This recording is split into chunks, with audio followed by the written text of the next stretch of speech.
성도님들은 저에게 빛 되십니다.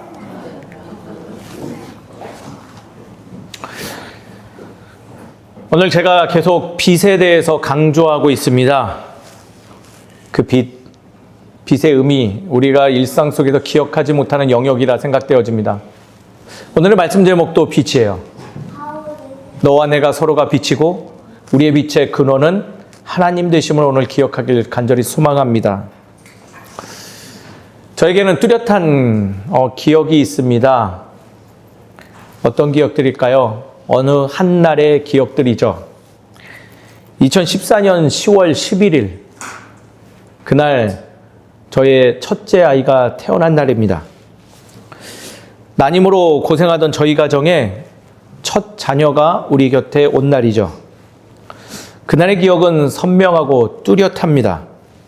감정의 파편들도 여전히 바로 지금 이 순간에 있었던 일처럼 기억하죠.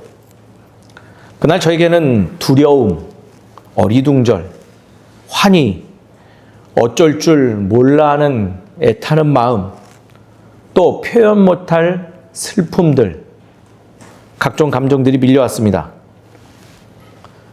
그날 처음 알았어요. 어머니께서 늘 말씀하시는 내가 너를 어떻게 낳은 줄 아느냐라는 이야기의 의미를 처음 기억하게 되며 또 앞으로 이 어린 핏덩어리를 어떻게 양육해야 되는지에 대한 두려움도 밀려오고 또 갑자기 이게 무슨 일이 벌어진 거야 라는 어리둥절함, 그리하여 어쩔 줄 몰라 하는 나의 감정들 밀려왔죠. 그 과정 속에 저는 한 가지 결심을 하게 됐습니다. 아마 이 자리에 있는 남자 성도님들 다 그러신 줄 압니다. 나는 이제부터 혼자가 아니라 한 가정이야. 나는 바로 아빠야. 라는 것이죠. 그날부터 아빠로 살아가고 있습니다. 두 번째 또 선명한 기억이 얼마 있지 않아 일어났어요. 2015년 4월 6일이죠. 제가 안수받은 날입니다.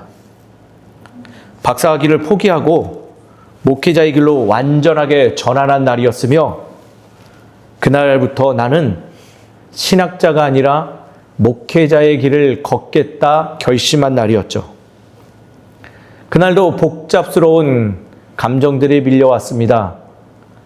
유일하게 저만 가족이 참석하지 않은 쓸쓸한 안수식을 진행했고 또 그 안수식에 참여한 어린아이를 안고 있는 제 아내가 눈에 들어오며 슬픔이 밀려왔던 그 순간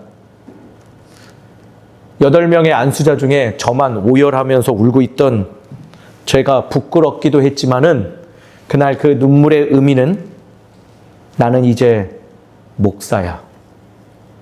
목회자로서 이제부터 시작이야. 라는 결단의 시간이었죠. 비가 오나 눈이 오나 예배 늦어본 적 없고 지켜보지 못한 적 없으며 아버님의 상중에도 가족의 죽음 속에서도 그리고 어떠한 일 속에서 늘 예배의 자리로 돌아왔던 나. 그 이유의 근거는 내가 그날 무엇을 체험했는지 명확한 기억이며 그 기억은 나를 정체성 있는 한 아빠이자 한 목회자로서 서게 있기 때문에 그 모든 것을 감수할 수 있게 되는 것이죠. 물론 그날의 결단들, 정체성의 확립은 많은 것들로 하여금 불편하게 했던 것이 사실입니다. 그러나 놀랍게도 그 불편함 너머에는 나를 지켜주는 기둥이 되었으며 나를 바른 길로 인도하는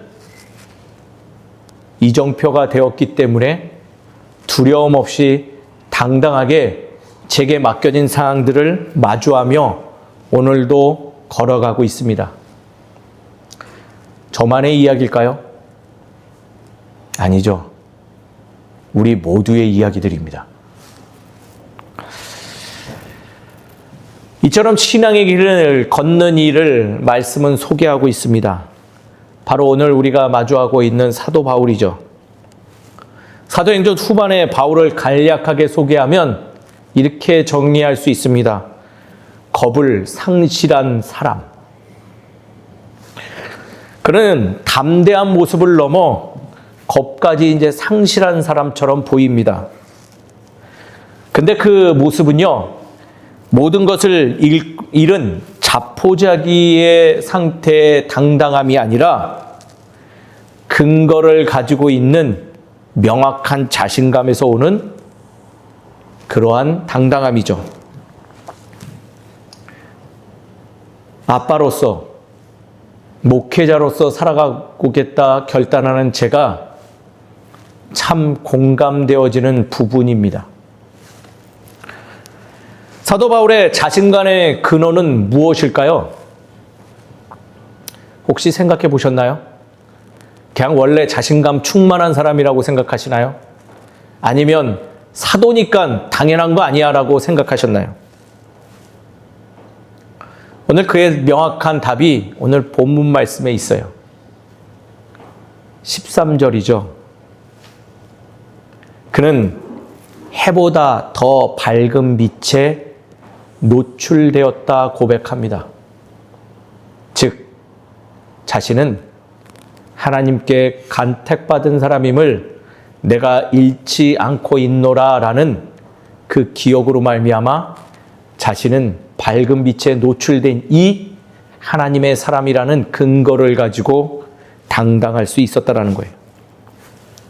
다른 말로 표현하면 그의 당당함의 근원은 하나님의 선한 능력이 나와 함께 하심을 믿는다라는 기억 속에서 출발한 것이라는 거예요. 사랑하는 성도님 여러분, 오늘 그 빛이 우리에게 임한 줄 기억하시길 소망합니다. 그 빛으로 말미암아 우리는 오늘 이 예배 자리에 왔음을 분별하시는 우리 모두가 되기를 주의 이름으로 축원드립니다. 말씀을 좀 더 세밀하게 살펴보시죠. 로마로 이송되기 전 바울은 4번의 재판을 받습니다. 우리가 지난 3주간, 4주간 살펴보았죠. 첫 번째 재판, 누구의 재판이었나요? 대제사장 아나니아의 재판이었죠. 두 번째는 총독 벨릭스의 재판이었습니다. 다음 재판은 벨릭스로부터 2년 후 그의 총독 자리를 물려받은 베스도 앞에서의 재판이었죠. 그리고 오늘 로마로 가기 전 마지막 재판이 열리는데 그 재판에 등장한 인물 바로 아그리빠 왕이라는 인물 앞에서의 재판입니다.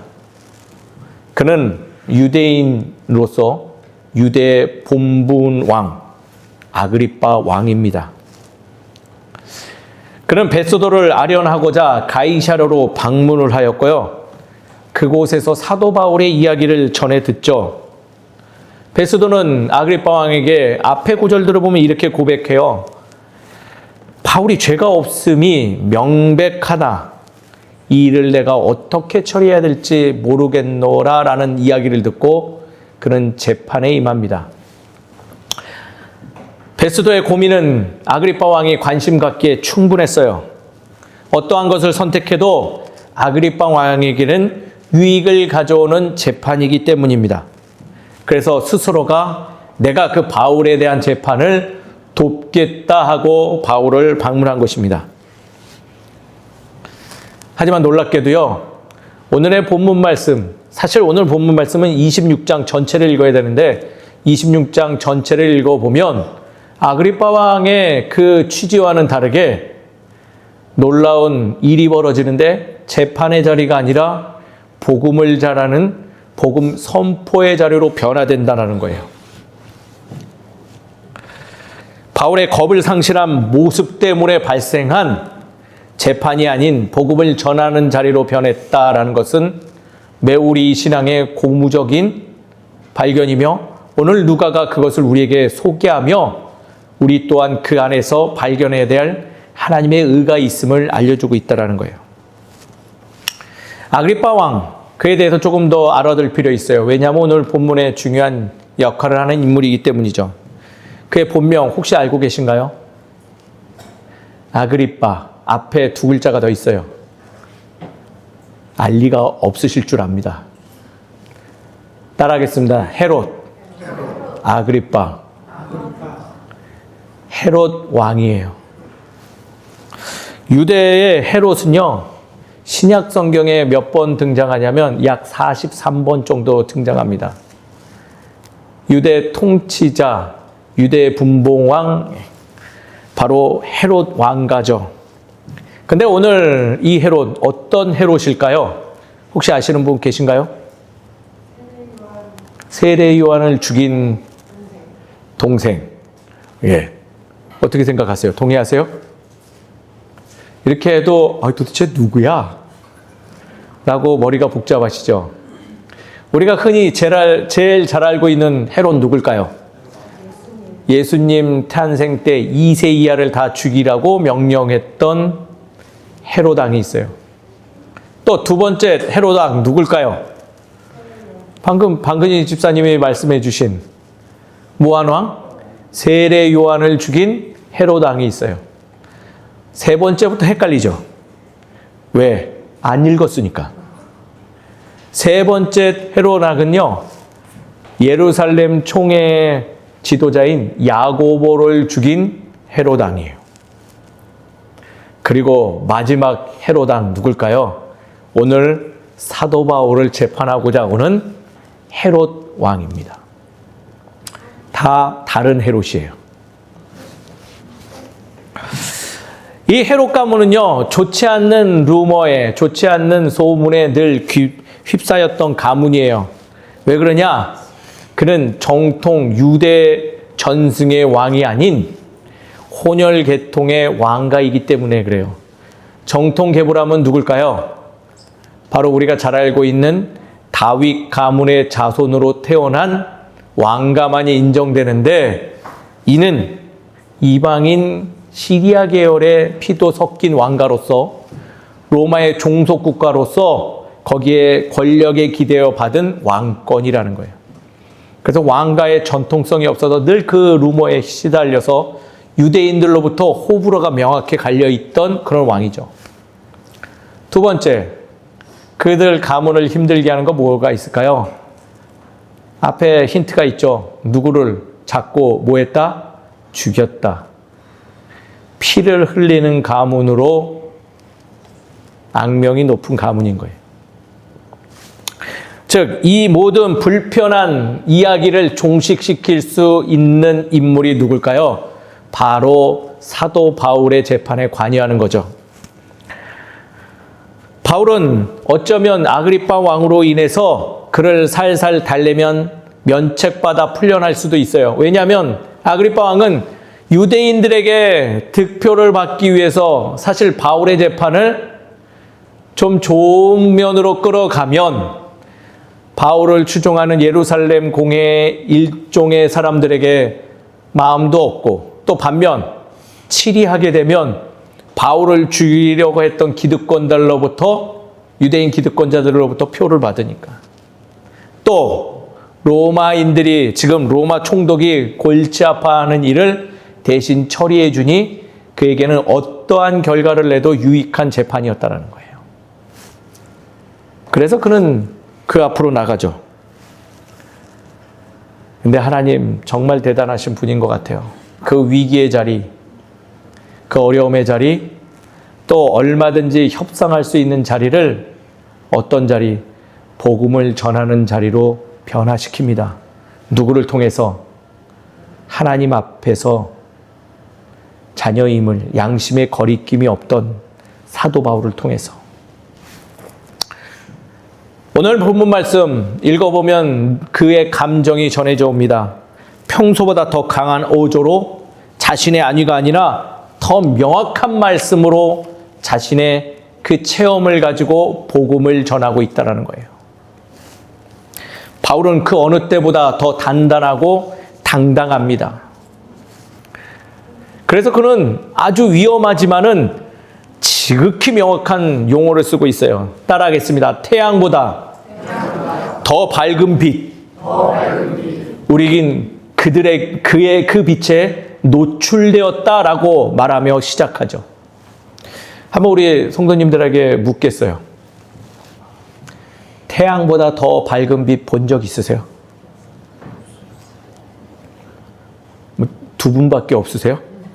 나머지 대답 안 하시는 분들은 뭐에 본 적 있는 것 같아요? 태양보다 더 밝은 빛 본 적 있으신가요? 확실하게 말해주세요. 본 적 있으세요? 그렇습니다? 있는 거예요? 없는 거예요? 조은희 집사님 있으세요? 생각하는 중이에요. 생각하는 중이에요. 예. 태양보다 더 밝은 빛, 우리는 그 빛이 뭔지 알고 있습니다. 이미 창세기에 그 이야기가 거론되죠. 태초에 하나님이 빛이 있으라 할 때 그 빛입니다. 즉 하나님의 거룩한 광명이라고 말할 수 있죠. 하나님 본인이에요. 시대적 상황으로 볼 때 이게 굉장히 위험한 얘기죠. 당시의 왕은 누구랑 비교돼요? 태양과 비교돼요. 그 태양보다 더 밝은 빛, 즉 왕보다 더 강한 권능으로 말미암아 나는 그날 변화되었다라는 것을 시사하고 있는 바울의 고백이죠.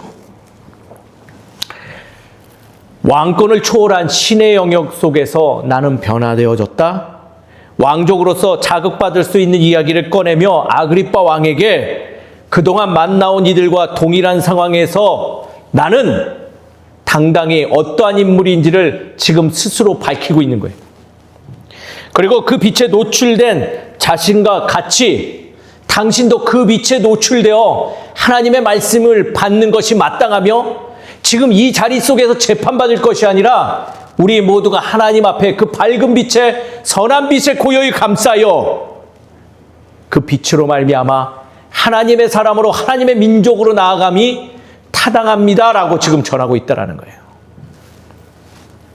바울은 여전히 일관되고 명확하게 가장 낮은 자리, 가장 위험한 자리에서 그 빛을 전하면서 나의 재판보다 더 뛰어난 것은 하나님의 말씀을 증거하는 일이요 그분을 알리는 것이 더 중요하기에 나는 내 목숨을 다하고 생명을 다하여 당신에게 그를 전하고 있다, 말하고 있다라는 거예요.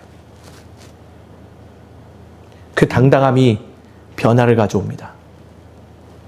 그 당당함이 사도 바울에게는 죽음을 선사했지만은 그는 그날의 그 복음 전함으로 인해 많은 이들을 나와 같은 생명의 길로 인도하는 놀라운 일을 감당했음을 오늘 사도행전의 저자 누가가 우리에게 소개하고 있다는 거예요. 사랑하는 성도님 여러분, 그 빛을 모르시나요? 그 빛을 이미 알고 계십니다. 그 증거가 이 예배의 자리에 나옴이 아닐까요? 다시 물을게요. 태양보다 더 밝은 빛을 알고 계신가요? 우리는 그 빛의 노인자들로 기억하고 다시금 우리의 모습을 정리와 정돈을 하고 나아가야 될 줄 믿습니다. 많은 성도님들 신앙에 살면서 간절히 바라는 것 있어요. 무엇일까요? 내 삶이 좀 변했으면 좋겠다라는 소망이죠. 그래서 기도하고 삶의 에너지를 소비하고 살아갑니다. 그리고 그 말씀은요, 그에 대한 응답으로서 늘 우리에게 주어지고 있음에도 불구하고 놀랍게도 오늘의 말씀에 대해서 우리는 망각하는 일들을 자행합니다. 하나님께 그 간절히 바라는 내 삶이 변했으면 좋겠어요 하고 기도하고 에너지 쓰고 많은 물질들 소용하면서 그렇게 외침으로 인해서 말씀을 통해서 하나님은 우리에게 말씀 주셨죠. 빛에 노출된 삶을 소유한 합당한 삶을 살아감이 마땅하다라고 말씀을 통해서 계속 반복함에도 불구하고 놀랍게도 그 정답지를 받은 우리들은 그 합당한 삶을 살기를 거부할 때가 도리어 더 많다라는 거예요. 제가 늘 농담조로 말하지만요, 실수로라도 그 정답을 따르는 적이 매우 적다라는 거예요. 이웃을 사랑하라고 늘 주 안에서 말씀이 거하고 있음에도 불구하고 이웃이 아닌 나를 사랑할 때가 더 많아요. 화해하고 용서하고 서로 사랑을 더불어 살아가라고 아무리 말씀 속에서 끊임없이 외쳐도 미움, 다툼, 시기, 질투, 전쟁을 즐겨하는 우리들의 모습이 더 익숙하죠. 신앙인 예배자의 삶을 100번, 1000번, 10,000번 아무리 강조해도 예배의 약속, 예배의 시간, 예배의 결단 앞에서 무례한 우리들의 모습을 발견해요. 다른 것 다 포기해도 스스로 합당하지 않은 삶을 살아가는 우리들의 모습, 참으로 부끄럽고 말씀 앞에서 작아지는 우리들의 삶의 모습이죠. 다시금 오늘 왕 앞에 선 바울이 고백하는 그 다메섹 도상의 사건을 기억했으면 좋겠어요. 사랑하는 성도님 여러분, 사도행전에 다메섹 도상의 사건이 몇 번 등장하시는 줄 아시나요? 총 3번이에요. 바울이 겪은 실적인 사건과 재판 가운데 2번의 거론을 하죠. 반복되는 기록은요, 왜 반복되어질까요? 그 사건이 매우 중요하기 때문에 오늘의 저자 누가는 계속 반복해서 그것을 기록하고 있고, 사도 바울 또한 그것이 중요한 삶의 문제이기 때문에 지금 반복해서 이야기하고 있다는 거예요. 오늘의 간증은 그 중에서 반복되는 내용 중에 가장 세밀하게 기록되어져 있는 말씀이죠. 이는 왜 그러냐? 지금 유대인을 왕으로서, 유대인들을 대표하는 자로서, 또한 유대 전통과 율법을 잘 알고 있는 이가 내 앞에 있기 때문에 그에게만 꼭 복음을 전달하면 유대 백성이 다시 회복될 수 있기 때문이라는 확실한 신뢰를 가지고 지금 전하고 있다는 거예요. 그래서 바울은요, 그 왕에 맞춰서 소상하게 자신의 사건을 증거하고 있어요. 이게 바로 전도예요. 복음 전함의 사명들이에요. 그리고 더 나아가서 복음을 전하여 아그리빠 왕에게 감히 이러한 당부를 하는 거예요. 바로 나와 같이 살아가십시오. 나와 같이 빛에 합당한 자로서 그분의 말씀을 기억하며 그 빛을 받은 유대민족으로서 바른 길로 나아감이 옳습니다. 그 하나님은 직가로 바른 길로 가라 하셨고, 나로 하여금 그 말씀을 증거하라고 하셨음을 기억하며 당신은 왕으로서 그렇게 살아감이 합당합니다라고 죄인이 재판관에게, 왕에게 지금 이야기하고 있다는 거예요. 바울의 재판은 참으로 놀라운 복음의 사명이에요. 부흥의 시작점이에요. 그리고 그 재판의 시작은 무엇으로부터 시작한다고요?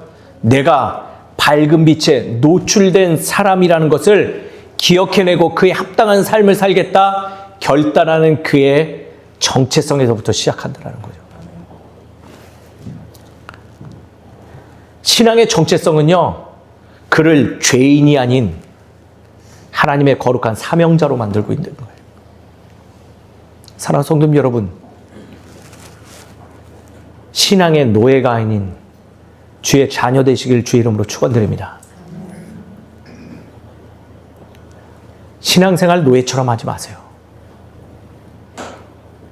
주의 자녀된 정체성을 가지고 하셔야 돼요. 우리는 어떤 사람들이라고요? 빛에 노출된 사람들이에요. 우리 신앙의 굉장히 중요한 부분입니다. 우리도 바울과 같이 동일한 체험이 있잖아요. 아닌가요? 그 체험이 있기에 이 자리에 있는 거잖아요. 간과하고 계시겠지만 우리도 바울이 받은 그 밝은 빛에 노출받은 사람으로서 오늘 지금 바울이 고백하는 대로 하나님께서 자신에게 말해준 그 사명의 이야기대로 우리에게도 동일하게 적용됨을 우리는 기억해야 돼요. 15절에서 18절까지 나타난 그 밝은 빛으로 바울에게 다가온 하나님은 바울에게 이러한 명령을 하고 있어요. 첫 번째로 따라하겠습니다. 일어나 너의 발로 서라. 일어나세요. 일어나세요.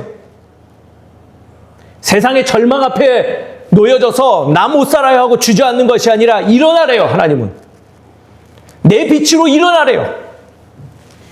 두 번째 따라하겠습니다. 내가 너를 구원하여 그들에게 보내어 눈을 뜨게 하겠다.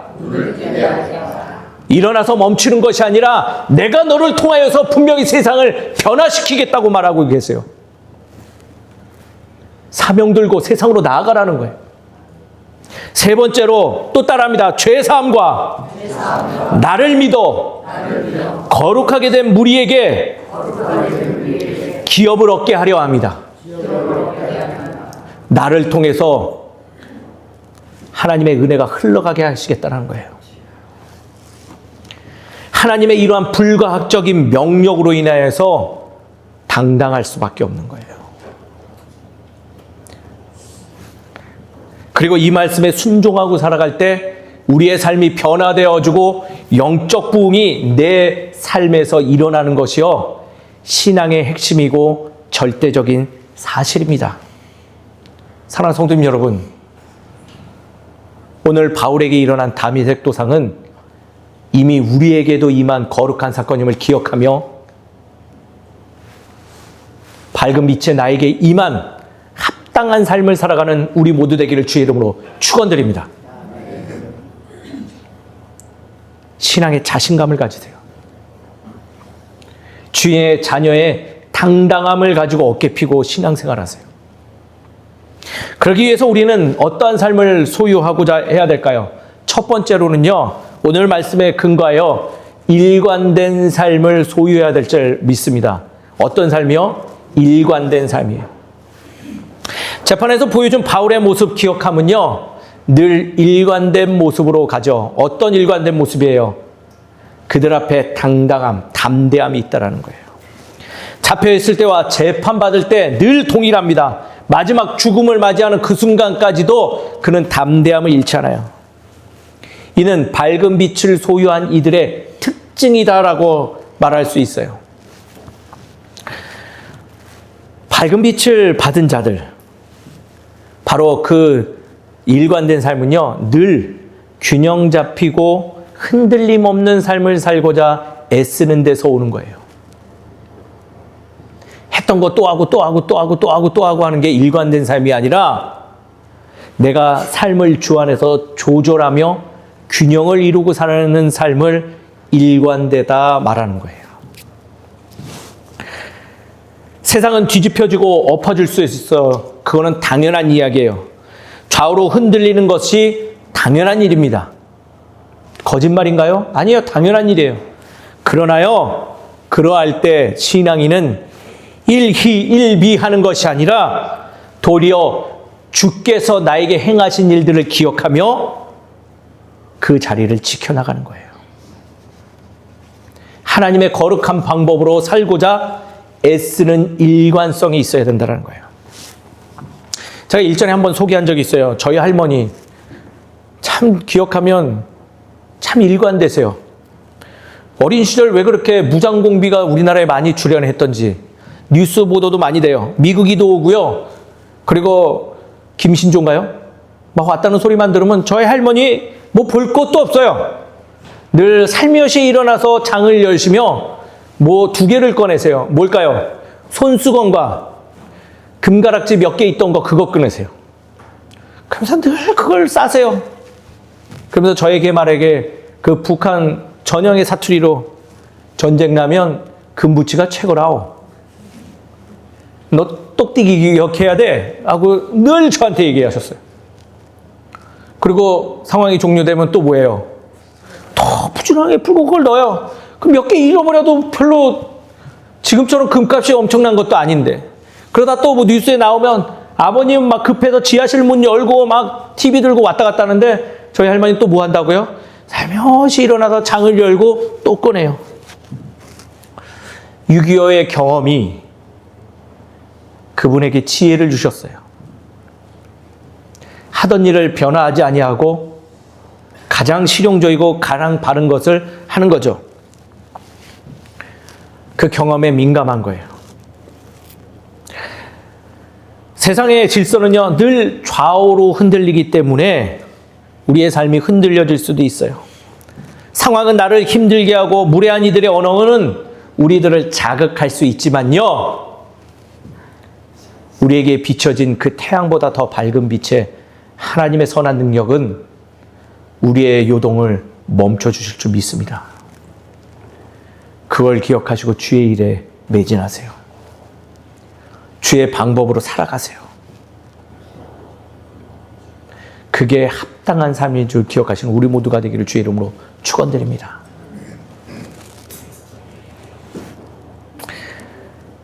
저는 하나님의 빛에 집중되고 일관된 흔들림이 없는 삶을 소유하는 일관성이 우리의 삶에 꼭 임할 때 우리의 삶이 변할 줄 믿어요.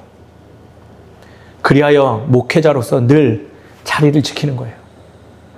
사랑하는 성도님 여러분, 일관됨, 흔들림 없는 삶을 즐겨하는 우리 모두가 되기를 주의 이름으로 축원드립니다. 두 번째입니다. 주를 신뢰하는 삶을 살아가십시오. 사람은 믿을 존재 못 됩니다. 믿어봐요. 뒤통수만 맞아요. 제가 잘 압니다. 아무리 사랑하는 제 아들이지만 늘 믿다가 뒤통수 맞아요. 절대로 믿어서는 아니 되는 존재입니다. 왜냐? 늘 변화무쌍 변할 수 있는 존재가 바로 우리들이기 때문이에요. 그래요. 변치 않는 것을 신뢰하는 것은요, 우둔하고 우매한 일이에요. 우리가 오늘 교동문에서도 나오고 많은 신앙의 글귀에서 보듯이 변치 않는 것을 신뢰하는 것이 합당한 것이며 지혜로운 것이다라고 우리에게 알려주고 있습니다. 이 세상에 그러한 존재 누구일까요? 저는 하나님 한 분 외에 본 적이 없어요. 태초부터 지금까지 단 한 번도 변화 없으신 분이에요.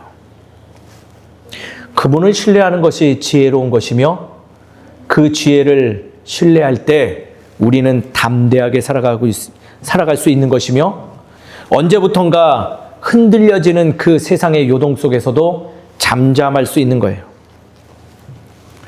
또한 그분을 신뢰할 때 타개하기 힘든 상황을 그 안에서도 주의 길을 발견하며 나아갈 수 있는 힘을 소유할 수 있게 됩니다. 참아낼 수 없는 상황 속에서 주께서 내게 행하신 일들을 통하여 위로받기도 하고요.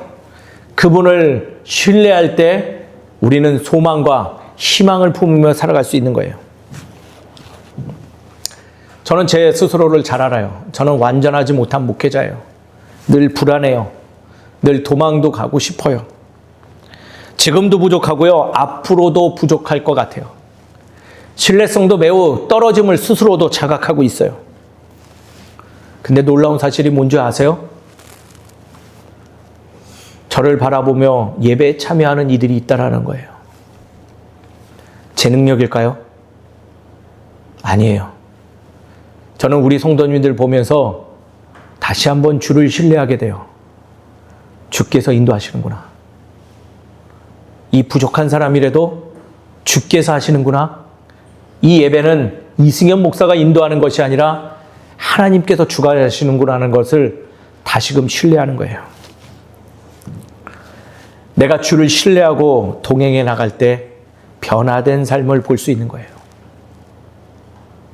승리하는 삶을 마주할 수 있는 거예요. 지금 상황이 매우 어려우신가요? 당신의 마음이 어려운 거예요. 주를 신뢰하십시오. 주를 향한 신뢰가 흔들리고 있는 거예요. 그 신뢰를 회복할 때 그 어려운 상황 속에서도 내가 분명히 나아가야 될 바른 길을 찾을 줄 믿습니다. 그 길로 나아가십시오. 바로 주의 생명의 길입니다. 세 번째입니다. 이거는 불편하고 어려운 얘기일 수 있어요. 저에게도 해당되는 이야기예요. 우리 몸부림치는 삶을 살아가시죠. 늘 동일한 것을 일관되게 지키고 주를 신뢰하고 살아간다는 것, 쉬운 일일까요? 쉬우세요? 쉽지 않아요. 쉽지 않기 때문에 지킬 힘을 소유해야 되는 것은 매우 중요한 일입니다. 이 말은요, 다르게 표현할게요. 그 삶을 유지하고자 한다면 의도적으로 성실함을 발휘해야 된다는 거예요. 어떻게요? 의도적으로 성실함을 발휘하는 것. 그냥 입술로 유지해야지, 해야 되지 하는 것이 아니라 뭐 해야 되는 거예요? 노력해야 되는 거예요. 신앙생활은요, 애초부터 노력해야 되는 거예요. 착각하지 마세요. 겉멋들지 마세요. 신앙생활은요, 성실한 노력이 더해야지 내가 소유하고자 하는 그 거룩한 것을 소유하는 거예요. 나만 바라보는 거 아니라 주변을 살피며 그 하나하나한 것을 분명하게 따져가며 지켜나가는 치열함이 내 삶에 녹아져 들어가야 된다는 거예요. 그게 바로 몸부림이에요. 사전적 단어도 이래요. 힘을 다하여 저항, 고통 따위를 견디기 위하여 온갖 수단과 방법으로 애씀을 비유하는 말이 바로 몸부림이래요. 이 앙등 물고 수단과 방법을 다 동원해서 지키자고 애써야 되는 게 애초부터 신앙생활이라는 거예요. 나의 자리를 살피는 것만큼 주변의 손길의 마음도 살펴주고 몸부림쳐가며 살아가는 것, 그것이 바로 신앙의 삶이라는 거예요. 사랑하는 성도 여러분, 아프지만은 이 얘기 드릴게요. 예배는요, 와주는 곳 아니에요. 몸부림으로 지켜내는 자리예요. 주와 맺은 언약을 살펴보며 나아가는 자리예요. 타인과 나의 예배의 마음을 배려하는 자리예요.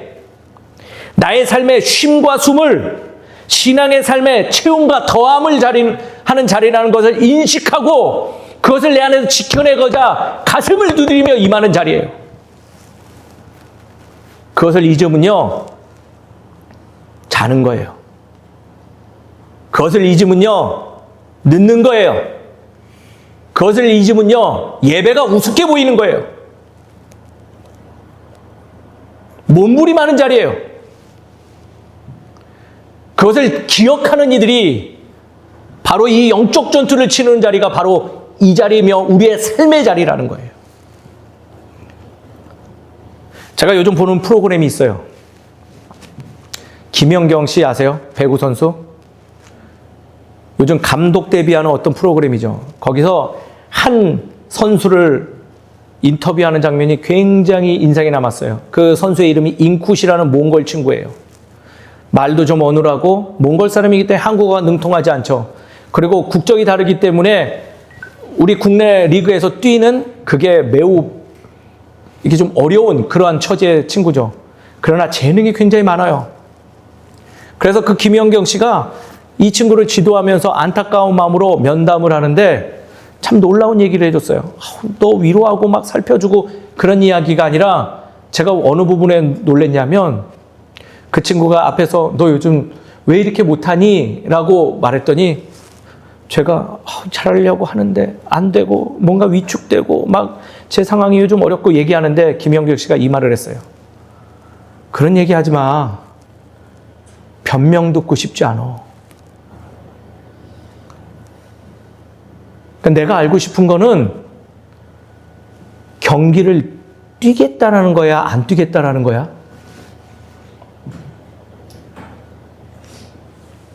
매정한 소리 같은가요?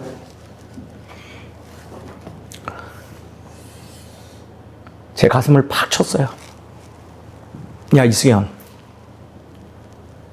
너 하는 걸 보니 상황은 알겠는데 목회자로 살아가겠다는 거야? 안 살아가겠다는 거야? 너 신앙인으로 살겠다라는 거야? 안 살겠다라는 거야? 묻는 메시지로 들렸어요.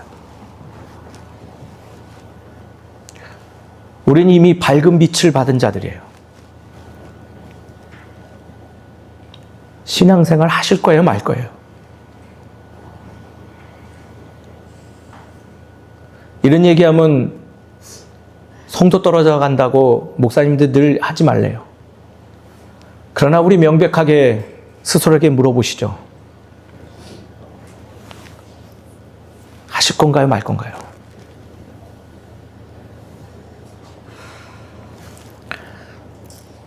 저는요, 하나님이 우리가 느슨한 거를 원치 않으시는 것 같아요. 우리의 상황 배려해 주시고, 우리의 처지 아시고, 우리의 모든 것 다 아시지만은, 우리에게 분명히 묻고 있는 거, 나의 자녀로 살 거냐?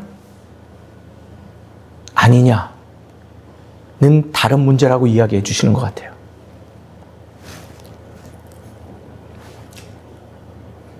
고민되죠? 바뀌지 않는 상황 어쩔 수 없죠. 그래도 몸부림은 칠 수 있어요. 100% 다 지키라는 것도 아니에요. 아예 나는 애초부터 안 되니까 태어나긴 이렇게 태어났으니까 하는 것과 내가 몸부림치다가 안 되는 거는 다른 거예요. 마음 아프세요? 기억하세요. 주의 사람으로 살아갈 것입니까? 살지 않을 것입니까? 그게 결론이 안 되는데 백날 기도하면 뭐예요? 백날 외치면 뭐예요? 목회자인 저도 자유로운 얘기 아니에요. 사랑하는 성도 여러분, 저와 함께 몸부림치시죠.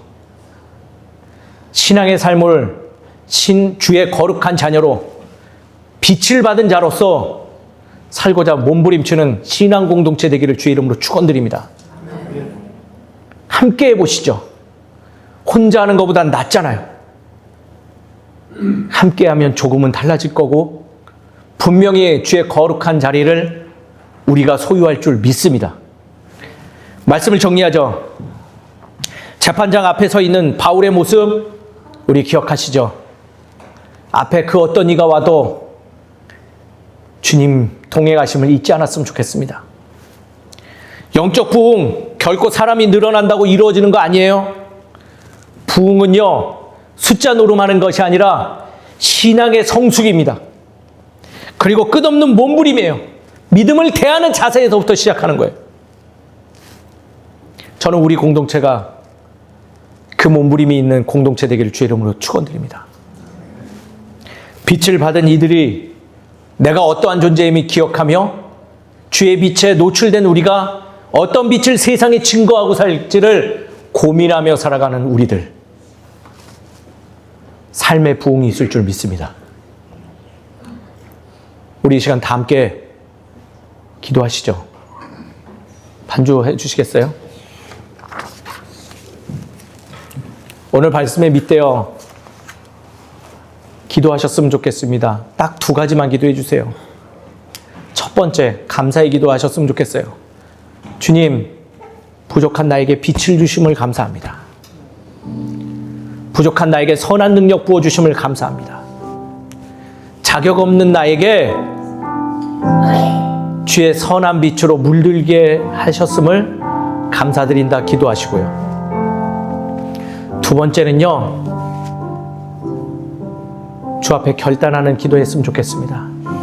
주님, 내가 비록 능력이 부족하고 내가 비록 모든 것이 연약하지만 이건 분명히 하겠습니다. 내가 당신의 빛을 받은 자의 합당한 사람으로 살겠습니다. 그거는 내가 흔들림 없이 지키겠습니다. 라고 결단하는 기도 다 함께 하겠습니다. 기도하시죠. 아버지 하나님, 참 참 이 부족한 사람, 연약한 사람, 이 흔들리는 사람에게 주의 권능을 허락하셨음을 감사드립니다. 참으로 내가 가질 것 없는 나에게 먼저 찾아와 주셔서 그 선한 능력으로 나를 붙잡아 주시고 그 하늘의 빛을 더함으로 인해서 주의 거룩한 자녀 삼아 주심을 감사를 드립니다. 아버지 하나님, 내가 그 은혜의 삶을 이미 소유하였음에도 불구하고 자각하지 못했던 나의 모습들이 참으로 부끄러워요. 오늘 이 시간 주 앞에 회개합니다. 주 하나님 아버지, 이 모습을 용서해 주시옵시고 내가 도리어 이제는 이미 허락받은 주의 그 거룩한 사랑을 기억함으로 인해서 주의 자녀된 삶을 흔들림 없이 살아가는 내가 되게 하여 주시옵소서. 이제는 결단합니다. 주님, 나는 주의 사람으로 살고자 합니다. 주의 거룩한 사명을 맡은 종으로 살겠다. 주님 앞에 결단합니다. 세상이 나를 흔들고 나를 자각하고 내가 비록 이 능력이 없다 할지라도 내가 이것만을 기억하지 않을 것은 나는 주의 거룩한 자녀이며 나는 주의 거룩한 빛으로 말미암아 살아가고 있으며 나는 분명한 아버지의 복된 자녀임을 기억하며 살아갑니다. 아버지 하나님, 흔들림 없는 삶을 내게 허락하여 주시옵시고 우리 모두에게 더하여 주셔서 우리가 신학의 삶 가운데서 하나님의 그 밝은 빛을 세상에 증거하고 복된 삶을 누리며 살아가는 우리 되게 하여 주시옵소서. 아버지 함께 해주시기 믿습니다. 사랑과 은혜가 많으신 하나님 아버지, 참으로 감사합니다. 일찍이 나에게 하늘의 거룩한 빛을 허락하여 주시고 나로 하여금 주의 사람으로 살아갈 수 있는 기회 주심을 감사를 드립니다. 그러나 주님, 이 자리를 빌어 주께 회개합니다. 참으로 이미 받은 은혜를 누리지 못하고 살아가며 그에 합당한 삶을 살지 못하여 스스로 양심의 거리낌을 가지고 살아갔던 나의 이 연약한 모습을 회개합니다. 주 하나님 아버지여, 다시금 일으켜 세워주시옵소서. 흔들림 없는 삶을 살기 위하여 주를 신뢰하고 주의 합당한 그 삶을 살고 주께서 허락하신 합당한 삶을 살고자 이 시간 결단합니다.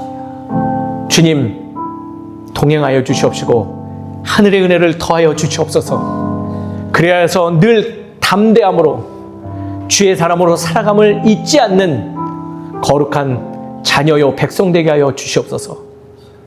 모든 것을 주님께서 더하실 줄 믿사옵고 살인만하신 예수 그리스도 이름으로 기도드립니다. 아멘. 다 자리에 일어나서 예수 신경하시고 축도함으로써 우리의 예배를 마치도록 하겠습니다. 다 함께 예수 신경 외치겠습니다.